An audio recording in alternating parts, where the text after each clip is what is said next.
Hello friends, this video on structural organization of animals part 26 is brought to you by examfear.com. No more fear from exam. The female reproductive system. Here you have ovaries.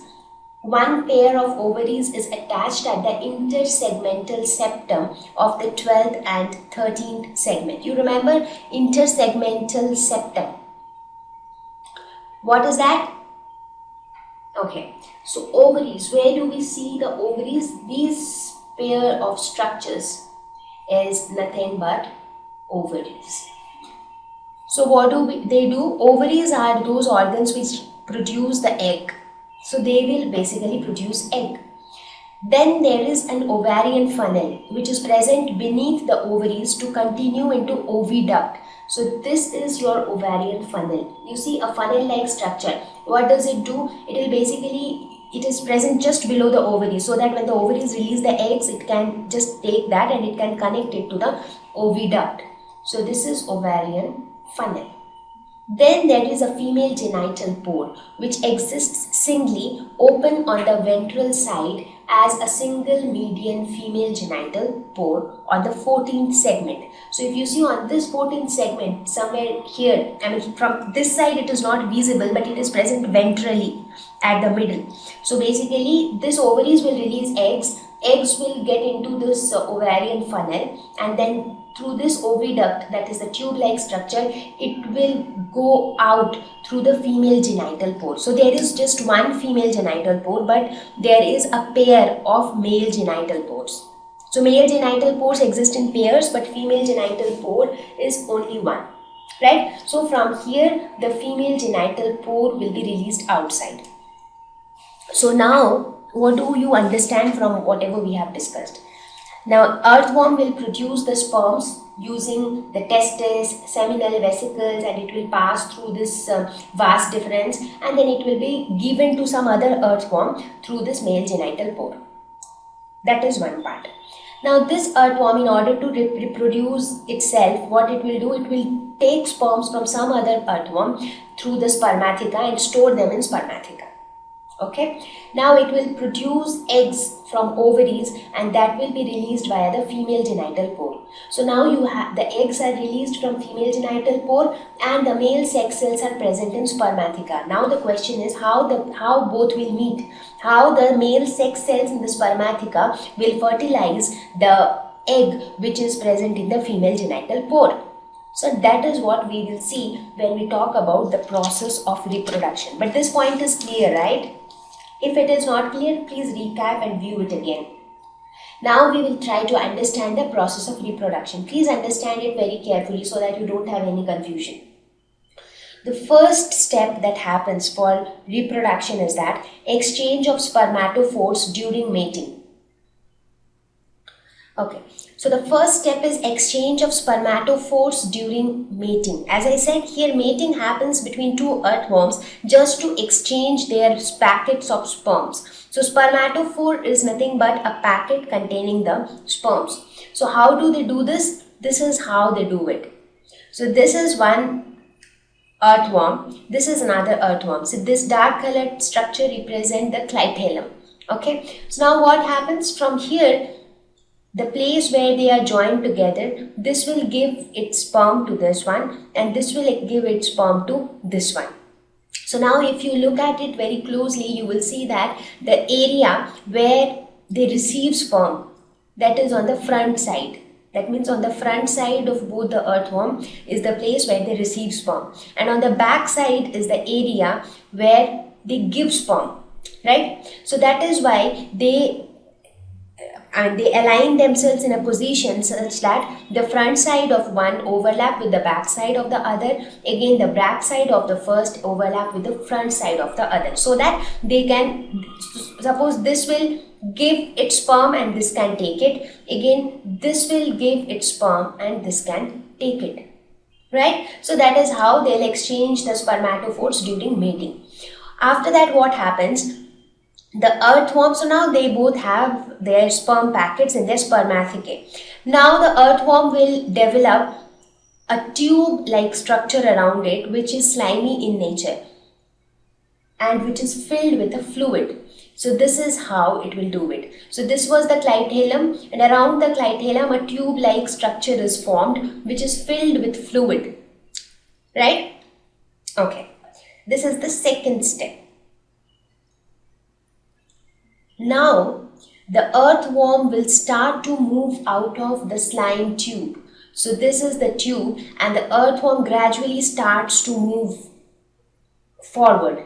What happens during this process of movement? The tube gradually passes over the female pore, picking up the eggs. So now when the earthworm is moving, the female pore will also come, right? So the female pore will release the eggs. So the eggs will be inside the tube. So the tube will get the eggs.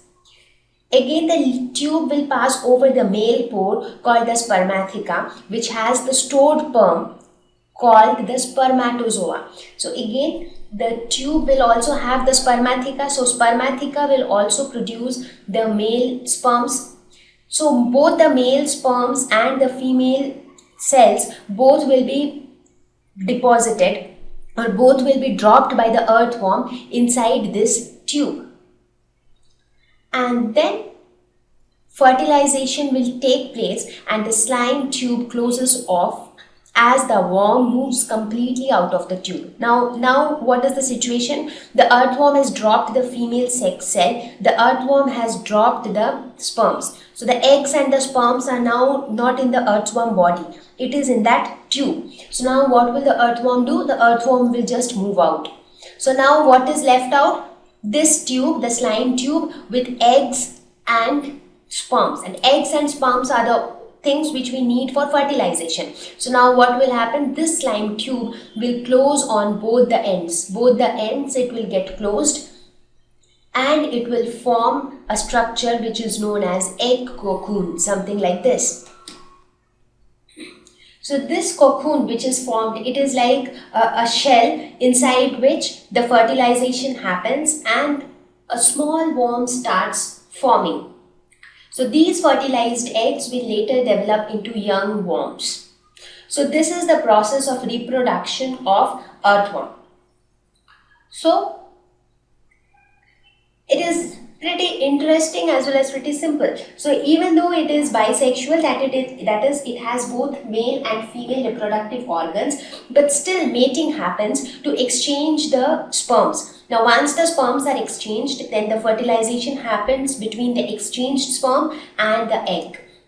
And an egg cocoon is formed, which is put into the soil, and over a period of time, over a couple of months, a little earthworm is formed. Right?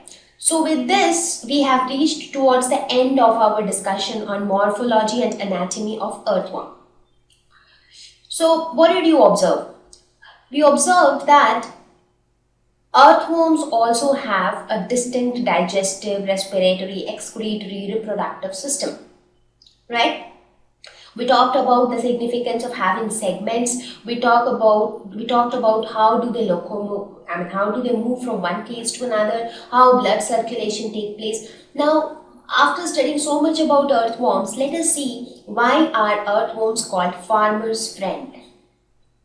What special do they do? Let us see. Earthworms contribute in improving the soil fertility. Good question. But why? That's because when you look into, we spoke about the kind of food habit earthworms have, right? So what do they have as food?